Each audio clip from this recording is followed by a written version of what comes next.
नमस्कार दोस्तों, एक बार फिर से आपका स्वागत है आपके अपने YouTube चैनल सुरवीर क्लासेस पर।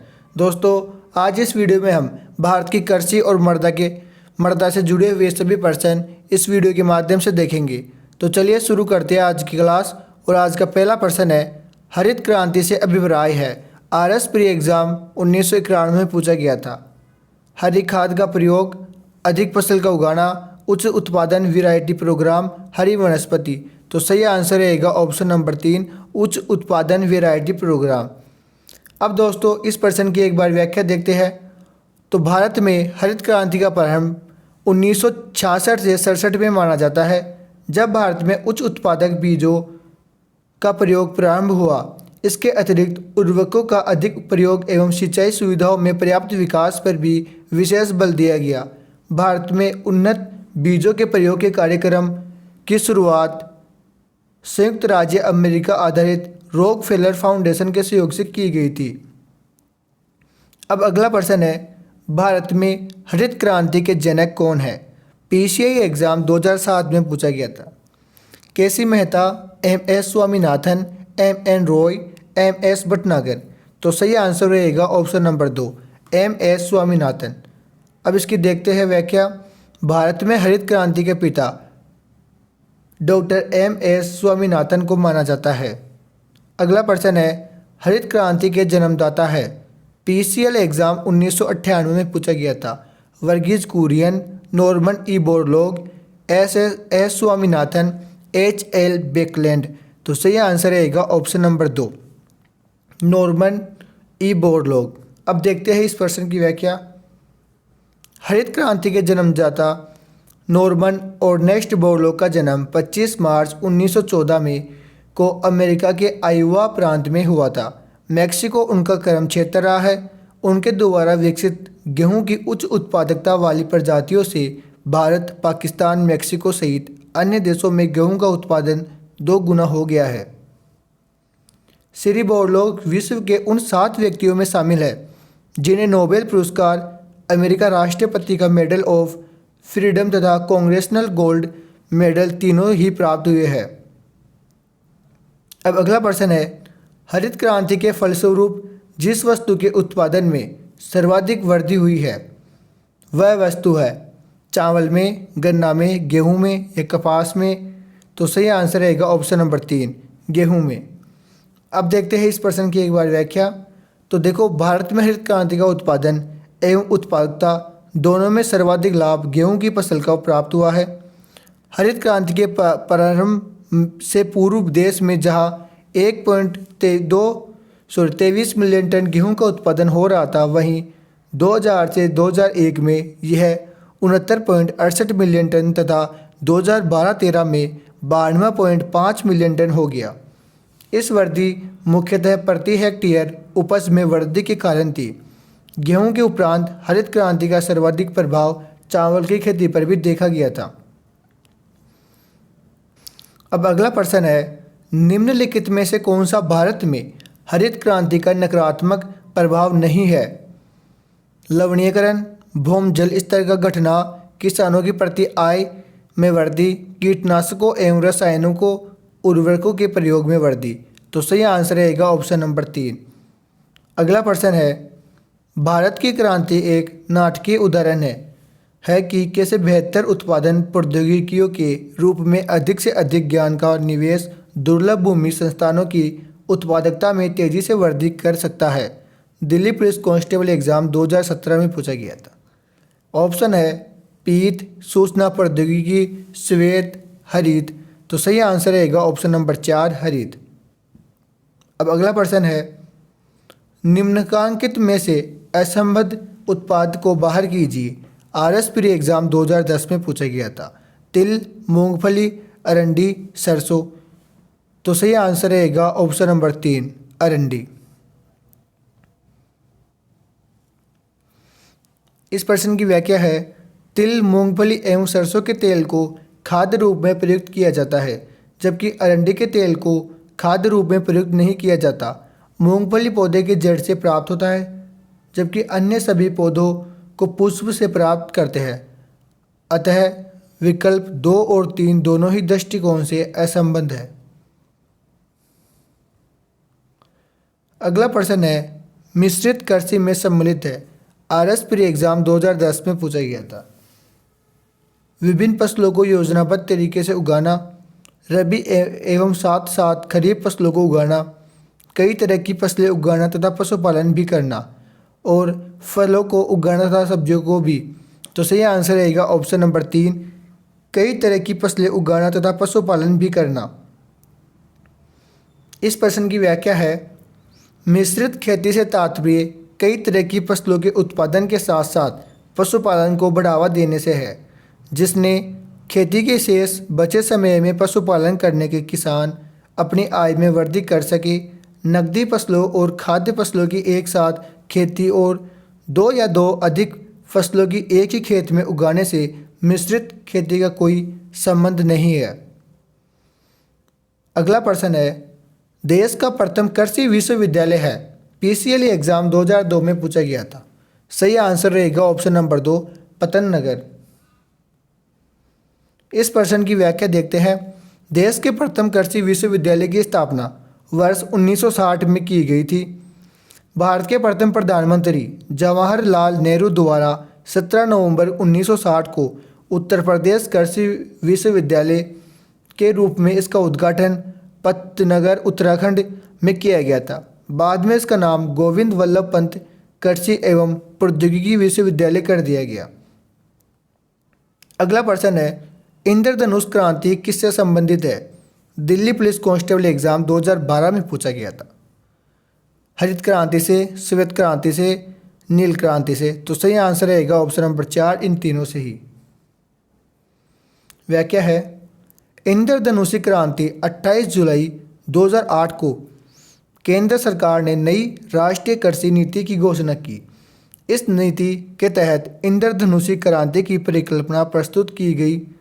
इसके अंतर्गत प्रत्यक्ष या अप्रत्यक्ष रूप से कृषि के क्षेत्र से संबंधित सभी क्रांतियों को शामिल किया गया, जैसे हरित क्रांति, श्वेत क्रांति, पीली क्रांति, नीली क्रांति, लाल क्रांति, सुनहरी क्रांति या भूरी क्रांति, रजत व खाद्यान्न श्रृंखला क्रांति है। अगला प्रश्न है कृत्रिम मधुमक्खी पालन कहलाता है। दिल्ली पुलिस कांस्टेबल एग्जाम 2014 में पूछा गया था।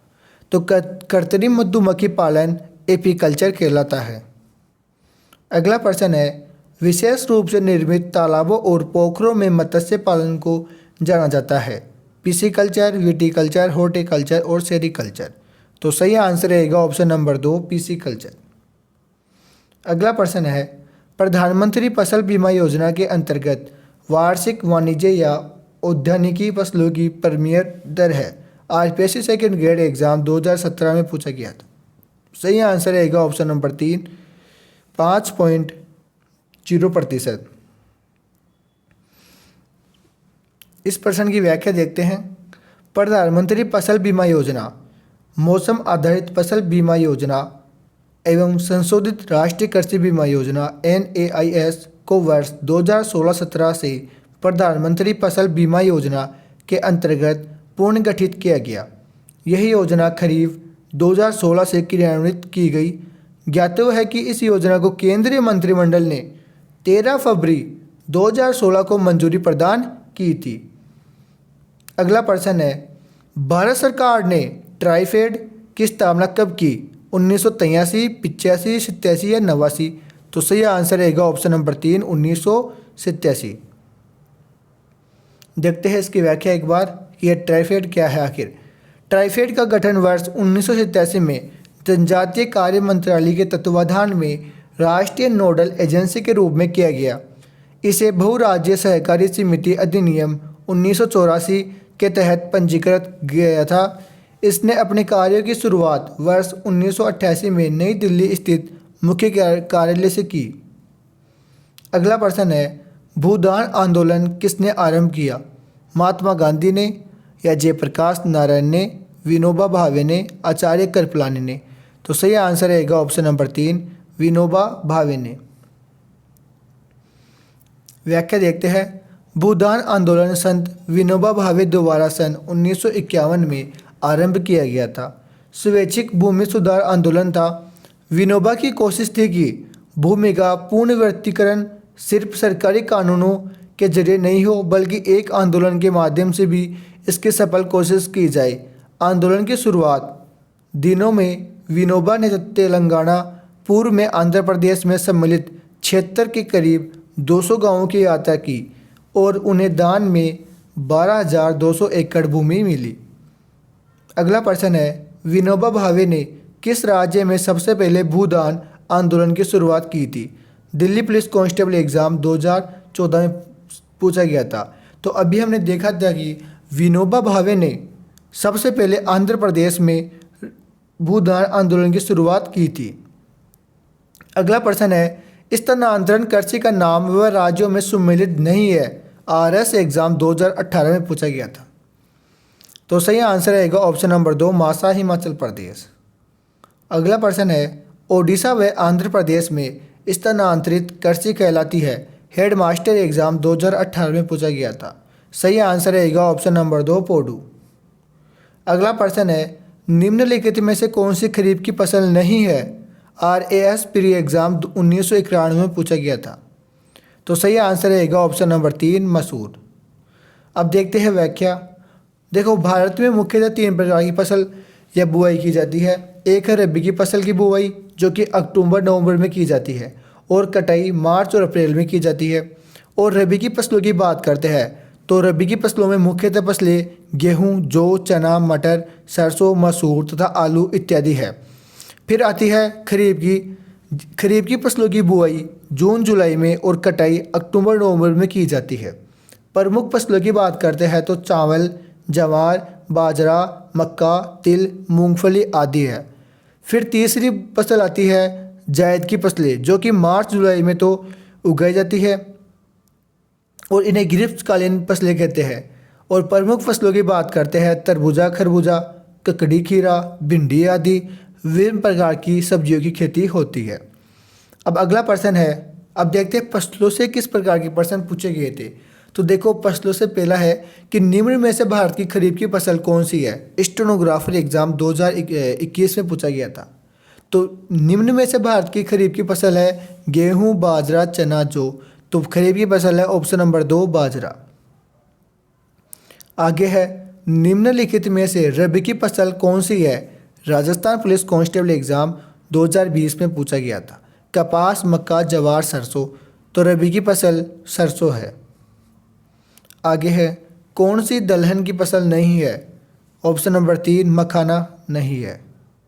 व्याख्या है कि भारत में दलहन की फसलें 3 ऋतुओं में उगाई जाती है। रबी फसल है अरहर, चना, मटर, मसूर। खरीफ की फसल है मूंग, उड़द, लोबिया। जायद की है फसल सोयाबीन और मूंग। अब आगे प्रश्न है, निम्नलिखित में से कौन सी व्यापारिक फसल नहीं है? मखाना, मक्का, जूट, कपास। तो मक्का व्यापारिक फसल नहीं है। नकदी अथवा व्यापारिक फसलों के अंतर्गत रबर, कॉफ़ी, चाय, तंबाकू, जूट, मखाना, कपास आदि को शामिल किया जाता है। अब अगला प्रश्न है, भारत में वर्ष 2016-17 में सर्वाधिक गन्ना उत्पादन करने वाले 3 राज्यों में से थे। ये SFO एंड FRO एग्जाम 2012 में पूछा गया था।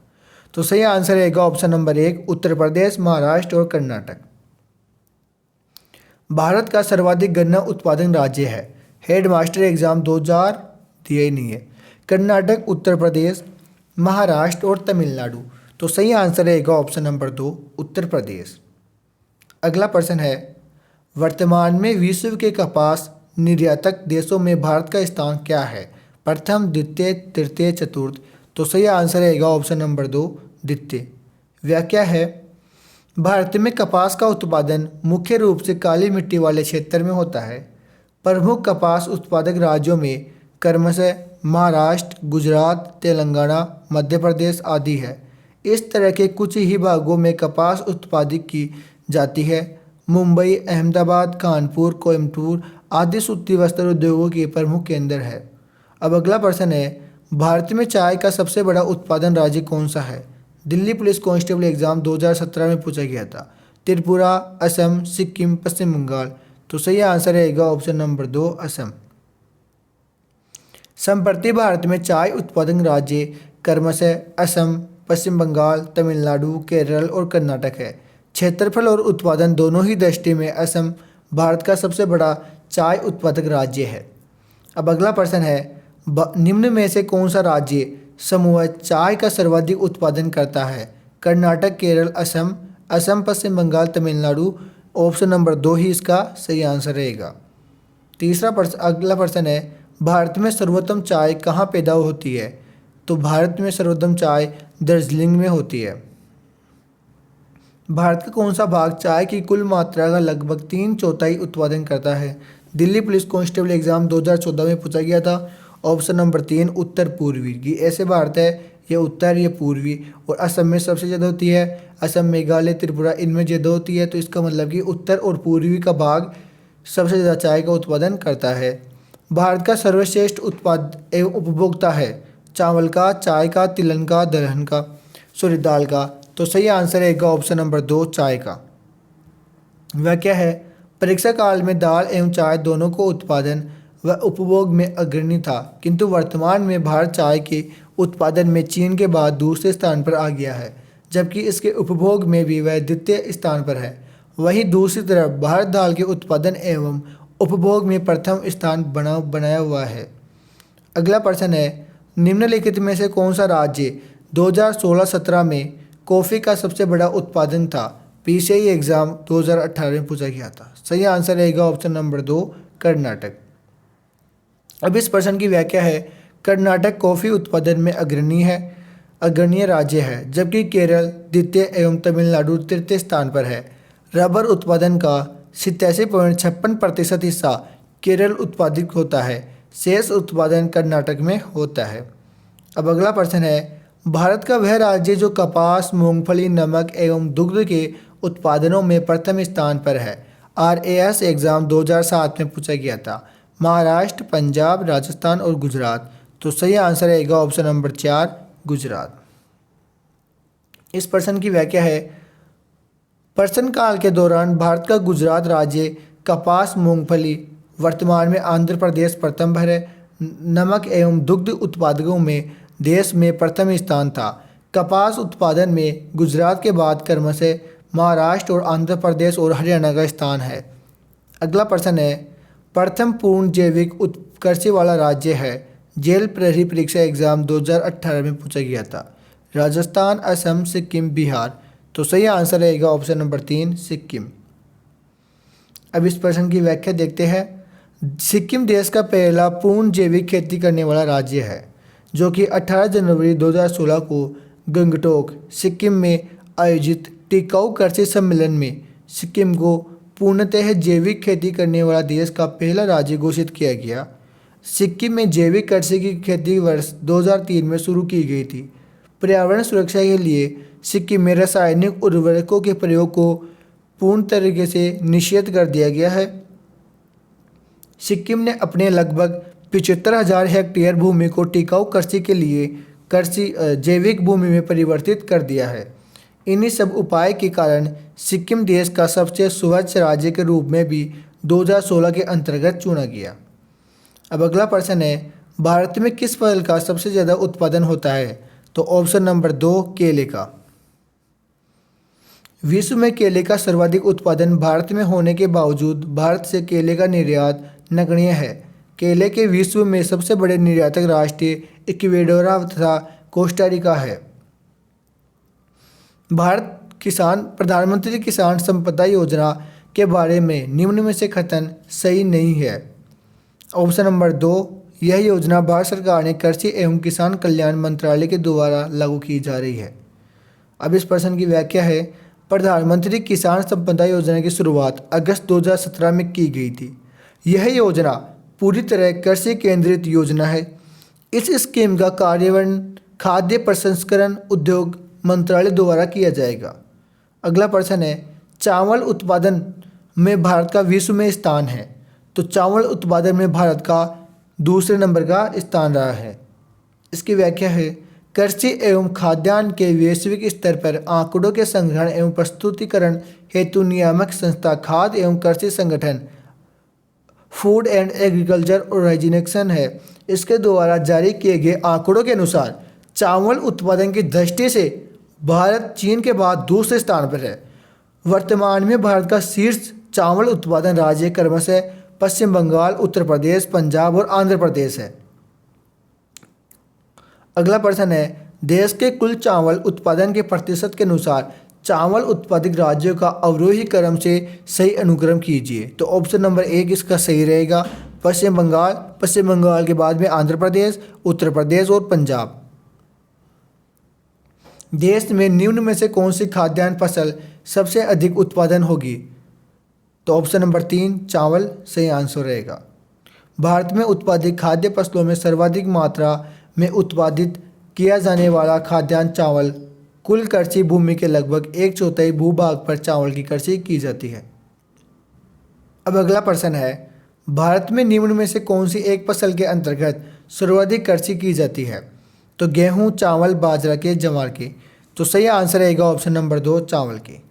अगला प्रश्न है, राष्ट्रीय चावल अनुसंधान स्थित है हेडमास्टर एग्जाम 2018 में पूछा गया था। सही आंसर रहेगा ऑप्शन नंबर 2 कटक में। गुजरात के विषय में कौन सा कथन सही नहीं है? तो ऑप्शन नंबर 1 यह तंबाकू का सबसे बड़ा उत्पादक है। अब देखते हैं इसकी व्याख्या। वर्तमान में अगर तंबाकू एवं मूंगफली का सबसे बड़ा उत्पादक राज्य की बात करते हैं तो आंध्र प्रदेश है, जबकि नमक का सबसे बड़ा उत्पादक राज्य गुजरात है। भारत में प्रमुख काजू उत्पादक राज्य है, तो भारत के अंदर प्रमुख काजू उत्पादक राज्य है हिमाचल प्रदेश। अगला प्रश्न है, भारत में कृषि सेंसस कितने वर्षों के अंतराल में की जाती है? हेडमास्टर एग्जाम 2018 में पूछा गया था। ऑप्शन रहेगा 1 5। केरल राज्य विश्व भर में निम्न में से किसके संवर्धन के लिए जाना जाता है? RAS प्री एग्जाम 2010 में पूछा गया था। ऑप्शन रहेगा ऑप्शन नंबर 3 गरम मसाले। केरल प्राचीन काल से ही विश्व में गरम मसालों के संवर्धन के लिए प्रसिद्ध है। केरल में कई प्रकार की मसाला फसलों के उगाए जाने के कारण इसे मसालों का बागान कहा जाता है। अब अगला प्रश्न है, आम का सर्वाधिक उत्पादन कौन से राज्य से होता है? तमिलनाडु, महाराष्ट्र, उत्तर प्रदेश और आंध्र प्रदेश। तो सही आंसर रहेगा ऑप्शन नंबर 3 उत्तर प्रदेश। भारत में आम उत्पादन राज्य क्रमशः उत्तर प्रदेश, आंध्र प्रदेश, बिहार और कर्नाटक एवं तमिलनाडु है। अगला प्रश्न है, निम्नलिखित में से कौन सा एक राज्य सरसों की कृषि में सर्वाधिक क्षेत्र रखता है? हेडमास्टर एग्जाम 2011 में पूछा गया था। सही आंसर रहेगा ऑप्शन नंबर 2 राजस्थान। भारत में सरसों उत्पादन शीर्ष राज्य है राजस्थान, हरियाणा और उत्तर प्रदेश है। अब अगला प्रश्न है, कृषि एवं उद्योग एक दूसरे से कैसे संबंधित है? तो ऑप्शन नंबर 4 ये एक दूसरे पर आत्मनिर्भर रहते हैं। राष्ट्रीय तिलहन विकास परियोजना आरंभ की गई। ऑप्शन नंबर 1 1985-86 में। भारत में खाद्य प्रबंधन का निम्न में से कौन सा एक उद्देश्य नहीं है? तो खाद्यों का निर्यात यह उद्देश्य नहीं है।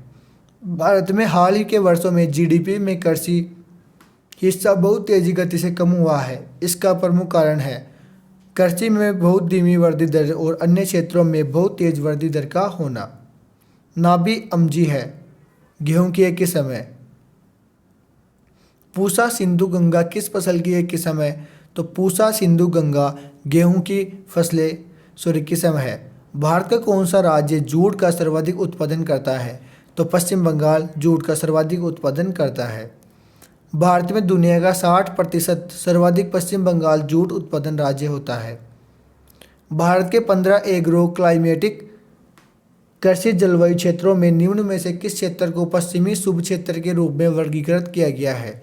तो ऑप्शन नंबर 2 राजस्थान शुष्क क्षेत्र। अगला प्रश्न है, भारत का प्रमुख खाद्य फसल निम्नलिखित में से कौन से है? तो ऑप्शन नंबर 2 चावल और गेहूं। मृदा अपरदन का निम्नलिखित में से कौन सा एक कारण नहीं है? तो ऑप्शन नंबर 4 वन रोपण। निम्नलिखित में से कौन सी मिट्टी के लिए दीर्घकालीन नुकसान का कारण बनता है? राजस्थान पुलिस कांस्टेबल एग्जाम 2020 में पूछा गया था। ऑप्शन नंबर 2 प्लास्टिक सही आंसर रहेगा। अगला प्रश्न है, किस रेशे को सुनहरे रेशे के रूप में जाना जाता है? ऑप्शन नंबर 3 जूट को सुनहरे रेशे के रूप में जाना जाता है। राष्ट्रीय जल दिवस कब मनाया जाता है? राष्ट्रीय जल दिवस 14 अप्रैल को मनाया जाता है। भीमराव अंबेडकर के जन्म दिवस 14 अप्रैल को राष्ट्रीय जल दिवस के रूप में मनाया जाता है। पूरे विश्व के लोगों द्वारा यह वर्ष 22 मार्च को विश्व जल दिवस के रूप में मनाया जाता है। वर्मी कंपोस्टिंग के लिए निम्नलिखित में से किसका उपयोग किया जाता है? तो ऑप्शन नंबर 1 लाल कृमि के लिए। व्याख्या है केचुआ खाद या वर्मी कंपोस्ट पोषण पदार्थों से भरपूर एक उत्तम जैविक उर्वरक है। यह डेट्रीवोरम नामक केचुए आदि कीड़ों के द्वारा वनस्पतियों या भोजन के कचरे आदि को विघटित करके बनाई जाती है। डेट्रीविहोरस जमीन के ऊपर सतह पर पाए जाने जाते हैं। ये लाल चॉकलेटी रंग चपटी पूंछ के होते हैं। ये ह्यूमस फार्मर केंचुए कहा जाते हैं। अगला प्रश्न है पश्चिमी राजस्थान की मृदा में किसका अधिक अंश होता है? एल्युमिनियम का, कैल्शियम का, नाइट्रोजन का और फास्फोरस का। तो सही आंसर रहेगा ऑप्शन नंबर 2 कैल्शियम का। पश्चिमी राजस्थान की मृदा रेगिस्तानी मृदा की श्रेणी के अंतर्गत आती है जिनमें नाइट्रोजन और ह्यूमस की कमी होती है और इसमें कई प्रकार के लवण पाए जाते हैं। उदाहरण स्वरूप सोडियम, कैल्शियम इत्यादि। लवणों की अधिकता के कारण यह मिट्टी कृषि के लिए उपयुक्त नहीं होती। नई जलोढ़ मृदा का वर्णन करने के लिए किस शब्द का प्रयोग किया जाता है? तो नई जलोढ़ मृदा के लिए खाद्य का उपयोग किया जाता है। किस मृदा को रेगुर मृदा के रूप में भी जाना जाता है? तो काली मृदा को रेगुर मृदा के रूप में भी जाना जाता है। अब इस प्रश्न की व्याख्या है लेटेराइट मिट्टी का लाल रंग लोहे के ऑक्साइड के कारण होता है। यह मिट्टियाँ सामान्यतः लोहे एवं एल्यूमीनियम से समृद्ध होती है जबकि नाइट्रोजन, पोटास, चूना तथा जैविक पदार्थों की कमी होती है। लेटेराइट मिट्टी भारी वर्षा वाले क्षेत्रों में अपक्षालन से निर्मित होती है। यह भारत में केरल, पूर्वी तमिलनाडु के छोटे भाग में, उड़ीसा, छोटा नागपुर पठार, पूर्वोत्तर में मेघालय के उत्तरी भाग में तथा पश्चिमी घाट पर्वतीय क्षेत्रों में पाई जाती है। आंध्र प्रदेश के अधिकांश भाग पर लाल एवं जलोढ़ मिट्टी पाई जाती है। इस मृदा का सर्वाधिक विकास केरल, मालबार तटीय प्रदेश, महाराष्ट्र, मेघालय में पाया जाता है। ये प्राय कम उर्वरकता वाली मिट्टियाँ हैं किंतु उर्वरकों के प्रयोग में इनके कपास, चावल, रागी, गन्ना, दाल, चाय, कौवा और काजू आदि की कृषि की जाती है। अब अगला प्रश्न है भारत में निम्नलिखित में से कौन सी मृदा लोहे के अतिरिक्त होने के कारण अनुर्वर होती जा रही है? तो लेटेराइट मृदा। अगला प्रश्न है निम्नलिखित में से कौन सा राज्यों का समूह है लेटेराइट मृदा रखता है? स्टेनोग्राफर एग्जाम 2013 में पूछा गया था। ऑप्शन नंबर 2 केरल, कर्नाटक, आंध्र प्रदेश और उड़ीसा। निम्न में से कौन सी मिट्टी का विस्तार भारत के सर्वाधिक क्षेत्र पर है? तो ऑप्शन नंबर 2 जलोढ़ मिट्टी का भारत की सबसे ज़्यादा क्षेत्र पर विस्तार है। इस प्रश्न की व्याख्या है नदियों के बहते हुए जल द्वारा बहाकर लाई गई जमा मिट्टी को जल मृदा या जलोढ़ मिट्टी कहा जाता है कि जैसे नदी आ रही है और इस नदी के साथ अगर कोई मिट्टी भी आ रही है और यहाँ पर जमा हो रही है तो उसको बोलते हैं जलोढ़ मिट्टी। भारत जलोढ़ मिट्टी उत्तर के विस्तृत मैदान तथा प्रायद्वीपीय भारत की तटीय मैदानों में मिलती है। यह अत्यंत उपजाऊ, इसे जलोढ़ या मिट्टी भी कहा जाता है। यह भारत के 43% भाग में पाई जाती है। नाइट्रोजन, फास्फोरस और वनस्पति अंशों को कमी हो जाती है। भांबर और तराई क्षेत्रों में पुरातन जलोढ़ाई, नवीनतम जलोढ़ मध्य घाटी में नवीन जलद भी पाई जाती है। पुरातन जलोढ़ मिट्टी के क्षेत्र से भांबर और नवीन जलोढ़ मिट्टी के खादर कहा जाता है। उर्वरकों में एनपीके से क्या तात्पर्य है? तो एनपीके से तात्पर्य है नाइट्रोजन, फास्फोरस और पोटेशियम। इसकी व्याख्या है एन यानी नाइट्रोजन, पी यानी फास्फोरस और के यानी पोटेशियम बहुत अधिक महत्व है। इन्हें एनपीके कहते हैं। ये बड़ी पौधों द्वारा मिट्टी में अवशोषित होते हैं। इस कारण से तत्व मिट्टी जल्द निकल जाते हैं और इनकी कमी हो जाती है। ये रूप में पौधों द्वारा अवशोषित होते हैं। यदि ये तत्व विरूप में होते तो मिट्टी में रहते हुए भी पौधों को उपलब्ध न होते। तो दोस्तों ये था अपने भारत की कृषि और मिट्टी से जुड़े हुए सभी पर्सन। अगर आपको ये कंटेंट अच्छा लगा हो तो उसको लाइक शेयर सब्सक्राइब जरूर कर सकते हो। और अगर आपने हमारा वीडियो यहाँ तक देखा है तो आप कमेंट बॉक्स में जो ये लास्ट वाली लाइन है, ये लास्ट वाली लाइन है, यहाँ से लेकर यहाँ तक की कमेंट बॉक्स में करिए। अगर आप लकी हुए तो आपको एक इसकी उचित इनाम भी मिलेगी। धन्यवाद दोस्तों, फिर मिलते हैं। और इसके साथ आपके जो भी फ़ोनपे के नंबर है, फ़ोनपे नंबर या आपकी यूपीआई आईडी कुछ भी हमें दे सकते हैं, जिनसे आपको हम एक उचित इनाम का पेमेंट भी कर सकते हैं। धन्यवाद दोस्तों, फिर मिलते हैं अगली क्लास में। जय हिंद, जय भारत।